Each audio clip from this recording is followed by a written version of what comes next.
Hello everyone, কেমন আছেন আপনারা সবাই? Welcome back to another video শুরু করার আগে সবাই লাইক আর শেয়ার করে দিও। আর যারা এখনো পর্যন্ত চ্যানেলকে সাবস্ক্রাইব করনি তারা অবশ্যই চ্যানেলকে সাবস্ক্রাইব করে দিও। তো চলো শুরু করি আজকের ভিডিও। লাস্ট এপিসোডে আমরা দেখেছিলাম ফিফথ এল্ডার যখনই জানতে পারে যে স্যাম ডিং রুইলং এর শত্রু, তারপরে ফিফথ এল্ডারের মনটা একটু শান্ত হয়। তখন ফিফথ এল্ডার স্যামকে বলতেছিল, আরে তুমি দাঁড়িয়ে আছো কেন, বসো এখানে। আর তখনই স্যাম ফিফথ এল্ডারকে বলতেছিল, আমি এই জিনিসটাও জানি যে তুমি হিশিকিং এর দেখাশোনা করতেছো। এটা শোনার পর ফিফথ এল্ডার একেবারেই অবাক হয়ে যায়। আর উনি মনে মনে ভাবতেছিল, এ এখনই কি বললো, হিশিকিং এর ব্যাপারে কিভাবে জানলো। তারপর ফিফথ এল্ডার পাস্টের কথা বলতেছিল, আমার ওই দিনটা এখনো মনে আছে, যেদিন আমার হিশিকিং এর সাথে দেখা হয়েছিল আর আমি এর সাথে একটা রিলেশনশিপ বানাইতে চাইছিলাম, কিন্তু ওর ডিস্ট্রাকটিভ অরা দেখার পরে আমি বুঝে গেছিলাম যে এই মেয়েটা অনেক ভয়ঙ্কর। আর তারপর আমি এর ব্যাপারে ইনভেস্টিগেশন করাতে শুরু করি। আর তারপরে গোপন ভাবে ইনভেস্টিগেশন করানোর পরে আমি জানতে পারি ওর চোখের মধ্যে যে একাকিত্বটা দেখা যেত ওটা একদম রিয়েল ছিল। তখন আমি ভেবেছিলাম তো কেন না আমি একে একটু হেল্প করে দেই। আর আমি এই কাজটা করার থেকে নিজেকে একদমই থামাইতে পারিনি। আর তাছাড়াও এই জিনিসটা আমি আগে থেকে জানতাম, আমি যদি একে হেল্প করি তাহলে আমার সাথে ভবিষ্যতে কি হতে চলেছে।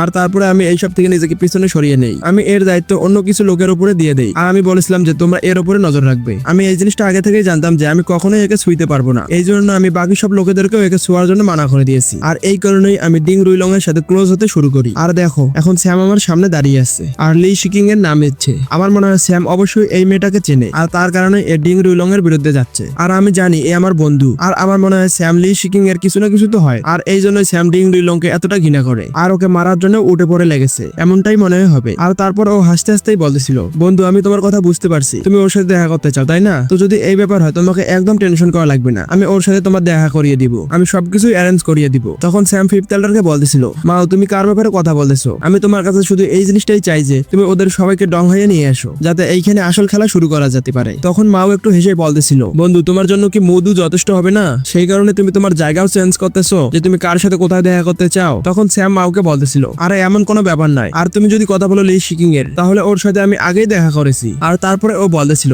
আমি ওর হোম টিউটার আর আমি যা কিছুই করতেছি আমি চাই যে তুমি এর ব্যাপারে ডিং রুইলং এর কিছুই বলবে না, তুমি এই সবকিছু ম্যানেজ করে নিবে। আর আমি এই জন্যই তোমার এখানে চলে এসেছি। আর স্যামের কথা শোনার পর ফিফথ এল্ডার একেবারেই অবাক হয়ে যায়। আর ও মনে মনে ভাবতেছিল, এ আবার কোন ধরনের হোম টিউটার আর আমাকে কেন বলতেছে আমি যাতে ওকে ডং হাইয়ে নিয়ে আসি। আর যতদূর আমার মনে আছে ডং হাই তো রুয়োতাইয়ের টেরিটরি, তো রুয়োতাই কি ওর পেছনে লেগে আছে নাকি? রুয়োতাই কি ওকে ওইখানে নিয়ে যেতে চায় নাকি? আর এইসব কিছু ভাবার পরে ফিফথ এল্ডার বলতেছিল, বন্ধু আমাকে কি একটা কথা বলবে, আমি তোমাকে কোন নামে ডাকবো? তখন স্যাম বলতেছিল, আমার নাম স্যাম আর তুমি আমাকে স্যাম বলে ডাকতে পারো। তারপরে ফিফথ এল্ডার বলতেছিল, আমাকে একটা কল করতে হবে। আর এটা শোনার পরে স্যাম বলতেছিল, আচ্ছা ঠিক আছে সমস্যা নাই, তুমি কল করো যেমন তোমার ইচ্ছা, আর তুমি যাকেই কল করতে চাও করতে পারো, সমস্যা নাই কোনো। আর ওইখানে ফিফথ এল্ডার কল দেয় ব্রাদার হুকে। তখন ব্রাদার হু বলতেছিল, আমার মনে হয়েছিল যে তোমার ওইখানে একটা লোক এসেছে, ও কি একটা অ্যাসোসিয়েট নাকি ও একজন প্রফেশনাল? আমাকে বলো ওকে, আর আমি রাস্তায় আছি, আমি কিছুক্ষণের মধ্যে তোমার ওখানে চলে আসবো। তখন ফিফথ এল্ডার বলতেছিল, ব্রাদার হু আমি তোমাকে একটা প্রশ্ন করতে চাই, তুমি কি স্যামকে চিনো যে ডং হাইয়ে থাকে? আর এটা শোনার পরে ব্রাদার হু বলতেছিল, আর তুমি ওর ব্যাপারে এখন কথা বলতেছো কেন? তখন ফিফথ এল্ডার বলতেছিল, ও আপাতত আমার অফিসে আমার সামনেই বসে আছে। আর এটা শোনার পর ব্রাদার গু বলতেছিল, তুমি কি শিওর যে ওটা স্যাম? আর তারপরে আমরা এর ব্যাপারে জানতে পারি এ হলো থার্ড জেনারেশন ডিসেন্ডেন্ট অফ মোদো গু ফ্যামিলি, আর এর নাম হলো গু রুইবো, আর এ হচ্ছে রুয়োতাইয়ের ফ্রেন্ড। তখন ফিফথ এল্ডার ব্রাদার গুকে বলতেছিল,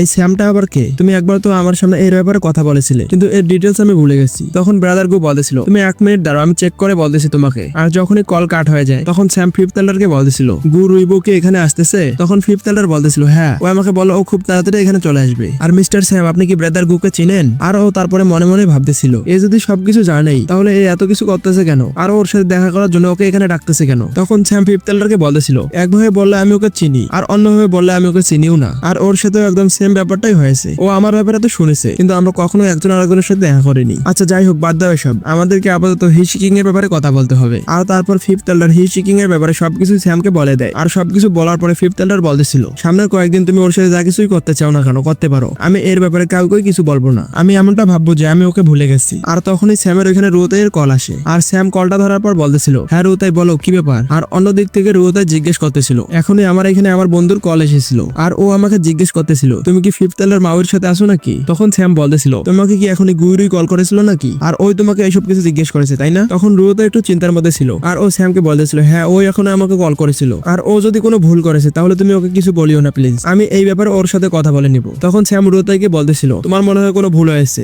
আমার ওর সাথে কোনো সমস্যাই নেই, আমি এখানে এসেছি শুধুমাত্র ওর সাথে কিছু কথা বলার, তাও আবার বিজনেসের ব্যাপারে। তখন রুয়োতাই স্যামকে বলতেছিল, এখনই আমাকে গু রুইবো কল করেছিল আর ও আমাকে জিজ্ঞেস করতেছিল স্যাম কি সত্যি তোমার ব্রাদার ইন ল? আর তাছাড়াও ও আমার সাথে গান আর থ্রেটস এর ব্যাপারে কথা বলতেছিল। তখন স্যাম রুয়োতাইকে বলতেছিল, আমি তো তোমাকে আগেই বলে দিয়েছি এটা শুধুমাত্র একটা মিসআন্ডারস্ট্যান্ডিং, তেমন কোনো ব্যাপার নয়। আর ও এখন আমার সামনে চলে এসেছে। তখন গু রুইবো এখানে আসার পরে বলেছিল, স্যাম তোমার নাম কি স্যাম? আর তুমি কি ডংহাই থেকে এখানে এসেছো নাকি? আর তখনই গু রুইবো স্যামের হাত থেকে ফোনটা নিয়ে নেয়। আর তখন রুয়োতাই বলতেছিল, মিস্টার গু, স্যাম আমার ব্রাদার ইন ল, তো তুমি ওর সাথে একটু ভালোভাবে ব্যবহার করিও। তখন মিস্টার গু রাগ হয়ে বলতেছিল, আমি এর সাথে আর কতটা পোলাইটলি কথা বলবো? তোমার কি মনে হয় আমি ওর সাথে পোলাইটলি কথা বলতেছি না? তখন রুয়োতাই বলতেছিল, আরে তুমি আমাকে ভুল বুঝতেছো, আমার এই কথাটা বলার মানে এটা ছিল না। আমি শুধু তোমাকে বলতেছি যে তুমি ওকে রাগাইও না। আর যখনই কল কেটে যায় তারপরে মিস্টার গু মনে মনে ভাবতেছিল, রুয়োতাইয়ের গলার ভয়েসটা শুনে আমি বুঝতে পারতেছি এখানে কোনো না কোনো তো গড়বড় আছে। আর ওর কথা শোনার পরে আমার নিজেরও একটু ভয় হচ্ছে। আমার মনে হয় রুয়োতাই ওর ব্রাদারের লোকে অনেক ভয় পায়। আর এই ছেলেটা যে আমার সামনে বসে আছে এর নাম হলো স্যাম, তো এই আবার কে? তখন রুয়োতাই মিস্টার গুকে বলতেছিল, তুমি আমার একটা কথা ভালো করে শুনো, তুমি ওর সামনে একদমই দাঁড়াতে পারবে না। তাই আমি তোমাকে বলতেছি তুমি ওর সাথে একদমই পাঙ্গা নিও না, আমার কথাটা মেনে নিও, ঠিক আছে?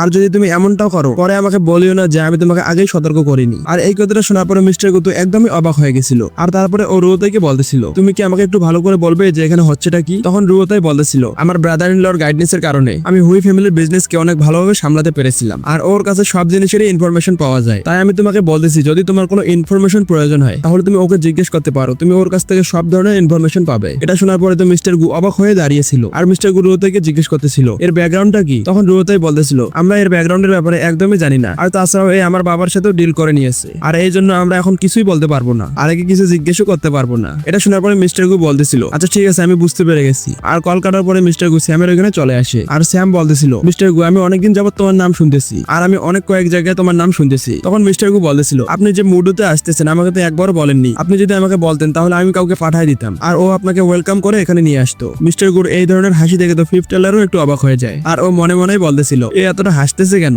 আমি তো এটা কখনোই দেখিনি। এর বাবার সাথে পর্যন্ত এমন ভাবে কথা বলেনি যেমন ভাবে স্যামের সাথে কথা বলতেছে। তারপর মিস্টার গু ফিফথ টেলার মাওকে বলতেছিল, আমার মনে হয় তুমি একদমই লোক চিনতে পারো না। তুমি আমাকে কি বলেছিলে ইনি একজন অ্যাসাসিয়ান, ইনি তো আমাদের ইম্পর্টেন্ট একজন গেস্ট। তখন ফিফথ টেলার মাও একটু হেসে বলতেছিল, ব্রাদার গু এই সবকিছু একটা মিসআন্ডারস্ট্যান্ডিং। তারপর মিস্টার গু স্যামের সাথে হাত মিলায়। আর তারপরে স্যামকে বলতেছিল, আচ্ছা তুমি যখন এখানে চলে এসেছো তো কেননা আমি তোমাকে ডিনারের মধ্যে নিয়ে যাই। আর মাও তুমি যদি ডিনারের মধ্যে আসতে চাও তাহলে তুমিও আসতে পারো, সমস্যা নেই। তখন স্যাম বলতেছিল, আচ্ছা ঠিক আছে আমি তোমার অ্যারেঞ্জমেন্টকে ফলো করতেছি। তারপরে আমরা দেখতে পাই ওরা সবাই ডিনার করার জন্য একটা জায়গায় চলে আসে। ওইখানে পৌঁছানোর পরে মিস্টার গু বলতেছিল, by the way mister Sam তুমি কি আমার বড় ভাইকে চিনো? কারণ মিস্টার গু মনে মনে এইসব কথাই ভাবতেছিল। কারণ রুয়োতাই ওকে বলেছিল আমার ব্রাদার ইন ল কোনো সাধারণ মানুষ নয়, ও ফিউচার প্রেডিক্ট করতে পারে। আর মিস্টার গু এই জিনিসটাই জানতে চাইছিল যে স্যাম কি সত্যি ফিউচার প্রেডিক্ট করতে পারে। ও স্যামের কাছ থেকে আরো কিছু ইনফরমেশন নিতে চাইছিল। তখন স্যাম একটু হেসে মিস্টার গুকে বলতেছিল, তোমার এই প্রশ্নটা জিজ্ঞেস করার কারণ হচ্ছে যে তুমি কিভাবে বিগ ব্রাদারের সাথে জিততে পারবে, তাই না? আমি ঠিক বলতেছি না? এটা শোনার পরে মিস্টার গু একটু সিরিয়াস হয়ে যায়। আর তারপরে স্যামকে জিজ্ঞেস করতেছিল, তোমার এই কথাটা বলার মানে কি? তখন স্যাম ওকে বলতেছিল, তুমি তো মোদ ও গু ফ্যামিলির থার্ড জেনারেশন ডিসেন্ডেন্ট, তাই না?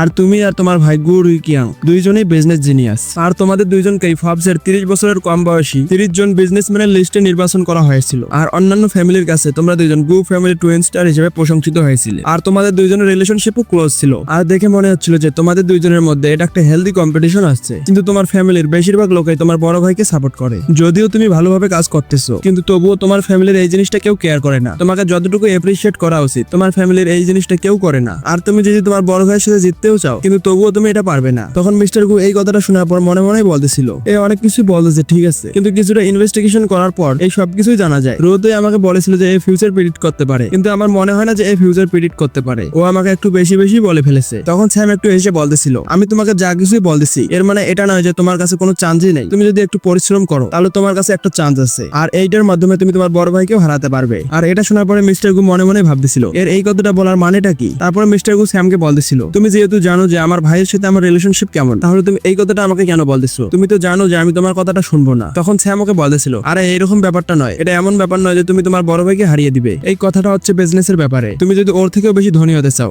ওর থেকেও বেশি যদি সাকসেসফুল হতে চাও তো তোমার বড় ভাইয়ের জন্য তাহলে এসব করতে হবে। তখন ব্রাদার গু জিজ্ঞেস করতেছিল, আচ্ছা ঠিক আছে আমাকে বলো আমাকে কি করতে হবে, আর এমন কোন ব্যাপার আছে যেই ব্যাপারে তুমি আমার সাথে কথা বলতে চাও। তখন স্যাম ওকে বলতেছিল, আমার মনে হয় তুমি এখনো পর্যন্ত এই ব্যাপারটা গেস করতে পারোনি। আমি তোমার সাথে ডিং রুইলং এর ব্যাপারে কথা বলার জন্য এখানে এসেছি। আর মিস্টার গু ওই কথাটা শোনার পরে একেবারেই অবাক হয়ে যায়। আর মিস্টার গুকে দেখার পর স্যাম মনে মনে ভাবতেছিল, আমি জানি যে এ কি চায়, এ একটা নাইফের সাহায্যে ডিং রুইলংকে মেরে ফেলতে চায়। আর যখনই এ ডিং রুইলংকে মেরে ফেলবে এর মধ্যে ওর ফ্যামিলিরও নাম আসবে না, আর এইভাবে ডিং রুইলং এর ফ্যামিলিও শেষ হয়ে যাবে। অন্যদিকে মিস্টার গু মনে মনে ভাবতেছিল, এ কে, এর আইডেন্টিটিটা কি, কারণ এ লি রুবিং এর সাথে যতটা খুশি ততটাই সময় কাটাতে পারে। আর তাছাড়াও যে এ গু ফ্যামিলির কথা বলতেছে, এ চায় না যে আমি ডিং রুইলংকে মেরে ফেলি। তার মানে এর কাছে কোনো না কোনো উপায় আছে যার মাধ্যমে আমরা ডিং রুইলংকে হারাতে পারবো। তো এর সাথে আমাকে এখন ক্লিয়ারলি কথা বলতে হবে। তখন মিস্টার গু বলতেছিল, স্যাম তুমি কি ডিং রুইলং এর বিজনেসের ব্যাপারে কথা বলতেছো? আমি তো ওর সাথে এই ব্যাপারে অনেকদিন যাবত ফাইট করতেছি, কিন্তু আমি এখনো পর্যন্ত ওর কিছুই করতে পারিনি। তখন স্যাম ওকে বলতেছিল, হ্যাঁ আমি জানি এই ব্যাপারে যে তোমার কম্পিটিশন ডিং রুইলং এর সাথে হচ্ছে, কিন্তু তুমি ওর সাথে কম্পিটিশন করার জন্য যেই মেথডটাকে ইউজ করতেছো ওই মেথডটা ইউজ করে তুমি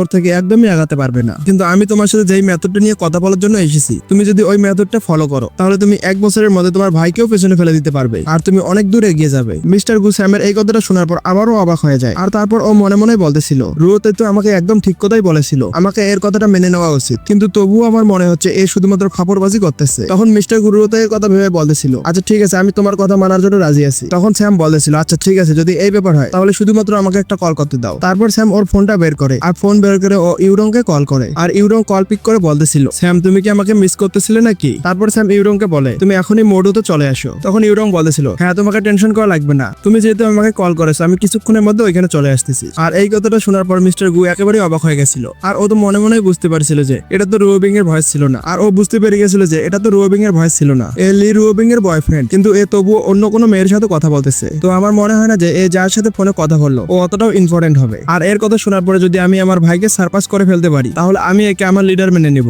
আর কিছুক্ষণ পরে ওইখানে গু ইউরং চলে আসে। আর ইউরংকে ওইখানে দেখার পরে মিস্টার গু আর ফিফথ তেলার মা দুইজনেই ভাবতেছিল, স্যাম কি এখনই ফোনে ইউরং এর সাথে কথা বলতেছিল নাকি? আর আমি তো ফোনের মধ্যে ওর ভয়েসটাও শুনেছিলাম। আর ফোনের মধ্যে ইউরং স্যামকে নোটি বয় বলতেছিল, তাহলে কি আমি এটা সঠিক শুনেছিলাম নাকি? তখন ইউরং সামনে দেখিয়ে এগিয়ে যায় আর ওইখানে গিয়ে ও স্যামের ওইখানে বসে। তারপর ও স্যামের কানে গিয়ে বলতেছিল, নোটি বয় তোমার এই কাজটা তোমাকে তাড়াতাড়ি শেষ করতে হবে, কারণ আমি আর বেশিক্ষণ অপেক্ষা করতে পারবো না। তখন স্যাম ইউরংকে একটু পিছনে সরিয়ে দিয়ে বলতেছিল, আজকাল তোমার হয়েছেটা কি? তুমি বারবার পড়ে যাচ্ছ। আর তখন ইউরং একটু সাইড হয়ে বসে। তারপর ইউরং সামনের দিকে দেখে বলতেছিল, তোমার সাথে অনেকদিন আগে দেখা হয়েছিল বস গু। তখন মিস্টার গু বলতেছিল, হ্যাঁ আমিও অনেকদিন থেকে আপনাকে দেখি না মিস হু। তারপর মিস্টার গু ইউরংকে দেখে মনে মনে ভাবতেছিল, একে তো এখন দেখে একদম গডেসের মতো লাগতেছে। আমি যে ইউরংকে আগে থেকে জানতাম এ তো একদম ওই ইউরং এর মতো লাগতেছে না। আর স্যাম আর ইউরং এর মধ্যে কিছু না কিছু তো চলতেছে। আচ্ছা যাই হোক, এসব দিয়ে আমার কোনো লাভ নাই। আমি তো শুধুমাত্র এর সাথে বিজনেসের ব্যাপারে কথা বলার জন্য এসেছি। তো আমি শুধুমাত্র একটু ওয়েট করবো আর এর সাথে বিজনেসের ব্যাপারে কথা বলবো। তারপরে স্যাম বলতেছিল, এখন আমরা যেহেতু সবাই একসাথে চলে এসেছি তো এখন আমার মনে হয় আমার কথাটা বলে ফেলা উচিত। সিস্টার ইউরং এর ডিং ফ্যামিলিতে যতগুলো অ্যাসিডস আছে উনি সবগুলোই তুলে নেবে। আর তারপর ওরা এইভাবে পুরো প্ল্যানটা বানিয়ে ফেলে। মিস্টার গু আর ফিফথ এলার মাউ ওরা দুইজন ওইখানে বসে শুধু স্যামের কথা শুনতেছিল। আর প্রায় 1 ঘন্টা যাবত ওরা ওইখানে বসে প্ল্যান বানায়। আর যখনই প্ল্যান শেষ হয়ে যায় তখনই মিস্টার গু বলতেছিল, হ্যাঁ আপনার প্ল্যানটা অনেক ভালো আছে, আচ্ছা তাহলে আমি আমার লোককে পাঠিয়ে দিচ্ছি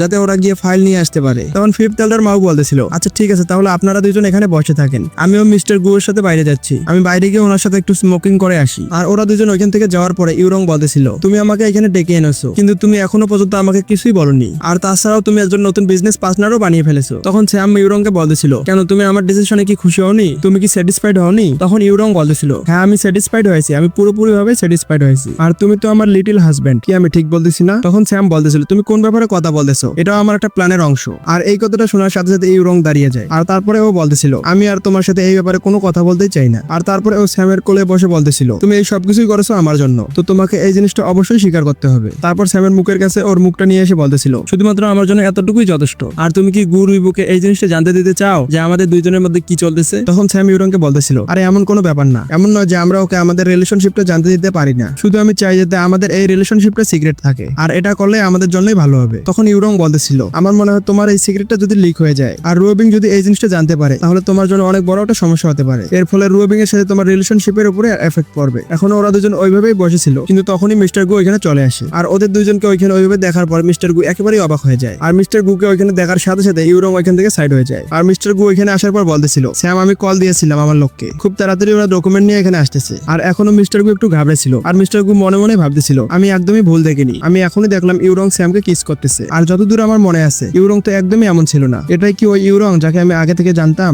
আর যতদূর আমার মনে আছে আমি এই জিনিসটা আমার নিজের চোখেই দেখেছিলাম, যে লোকেরা আমার ড্যাডের সাথে কাজ করতো ওরা সবসময় এই জিনিসটাই চেষ্টা করতো যাতে ইউরং এর সাথে ওরা সেম ভাবে ব্যবহার করতে পারে। আর ইউরং ওদের সবাইকে পরীক্ষা করার চেষ্টা করতো। আর আমার আঙ্কেলও তো আমাকে বলেছিল, যদি ইউরং আমাকে বিয়ে করার জন্য রাজি হয় তাহলে তো আমি আমার ওয়াইফকেও ডিভোর্স দিয়ে দিব, আর যত তাড়াতাড়ি সম্ভব ইউরং এর সাথে বিয়ে করব। কিন্তু আজকে আমি আমার চোখের সামনে এটা কি দেখলাম, এই এমন একটা মেয়ে ছিল যে সবাইকে রিজেক্ট করে দিত, কারোর সাথে ঠিক মতো কথা পর্যন্ত বলতো না। কিন্তু দেখো এই শুধুমাত্র একটা 22 বছরের ছেলের কোলে বসে আছে। আমি তো এই জিনিসটা একদমই বুঝতে পারতেছি না যে স্যাম এই জিনিসটা কিভাবে করলো। আর স্যাম যদি এই জিনিসটা সত্যি সত্যি করেছে তাহলে ও অনেক এক্সট্রা অর্ডিনারি একটা কাজ করেছে, আর সেই সাথে এই কাজটা অনেক স্ক্যারিও ছিল। তারপর মিস্টার গু মনে মনে ভাবতেছিল, এখন আমি রুয়োতের কথা বুঝতে পারলাম। তারপর ও স্যাম আর ইউরংকে বলতেছিল, মিস্টার স্যাম আর মিস ইউরং আপনারা দুজন অনেকক্ষণ যাবত এখানে কথা বলতেছেন, আমার মনে হয় আপনাদেরকে অনেক খিদে লেগেছে, তো কেননা আমরা এখানে দুপুরের খাবারটা খেয়ে নেই। আপনারা শুধুমাত্র 1 মিনিট অপেক্ষা করেন, আমি এখানে এখনই মেনু নিয়ে আসতেছি। আর তখনই স্যামের ফোনে রুবিং কল করে, আর স্যাম কল পিক করে বলতেছিল, রুবিং কি হয়েছে? আর যখনই মিস্টার গু রুবিং এর আওয়াজ শুনে তখনই মিস্টার গু একেবারেই অবাক হয়ে যায়। আর তারপরে মিস্টার গু বলতেছিল স্যামের সাথে এখনো একটা মেয়ে বসে আছে, আর তখনই ও রোতের বোনকে কল করেছে। রুবিং তো ওর গার্লফ্রেন্ড, কিন্তু তবুও স্যাম এমনটা কেন করতেছে? এ কি এর সাথে আমাকে ইনভলভ করতে চায় নাকি? আর রুবিং যদি আমাকে কোনো প্রশ্ন করে তাহলে আমি এই প্রশ্নের কিভাবে উত্তর দিব? তখন রুবিং স্যামকে বলতেছিল, তুমি এখনো ওইখানে বিজি আছো, আর তুমি তো আমাকে এখনো বললে না যে তুমি মুডতে কি করতেছো, আর তুমি রুতাইকে তো এই ব্যাপারে ডিটেলসও কিছু বলনি। তখন স্যাম বলতেছিল, আমি এখনো বিজি আছি, তো আমি পরে তোমার সাথে কথা বলবো, আর এই ব্যাপারটা তোমাকে পরেই বলবো। তখন রুও বলতেছিল, তুমি তো আমাকে একবারও এখনো কল করনি, তো তুমি কোথায় বিজি আছো? তুমি কি কোনো মেয়ের সাথে বিজি আছো নাকি? আর অন্যদিকে মিস্টার গু এই কথাটা শোনার সাথে একেবারেই অবাক হয়ে যায়। আর তখনই ইউরং বলতেছিল, মিসলি এটা কি তুমি নাকি? আর এই জিনিসটা দেখার সাথে সাথে মিস্টার গু আরো অবাক হয়ে যায়, এই মেয়েটা এখানে কি করার চেষ্টা করতেছে? এ কি রুবিং এর সাথে যুদ্ধ করার চেষ্টা করতেছে নাকি? তখন রুবিং স্যামকে জিজ্ঞেস করতেছিল, ইউরং তোমার সাথে ওইখানে কি করতেছে? তোমরা দুজন কি একসাথে মুডতে গেছিলে নাকি? তখন স্যাম বলতেছিল, আমি এখানে বিজনেসের জন্য এসেছি, কিন্তু বিজনেসটা অনেক সিরিয়াস ছিল, তাই আমি ওকেও সাথে নিয়ে এসেছি। আর এই কথাটা শোনার সাথে সাথে মিস্টার গুর মাথায় বাজ ভেঙে পড়ে, আর ও মনে মনে ভাবতেছিল,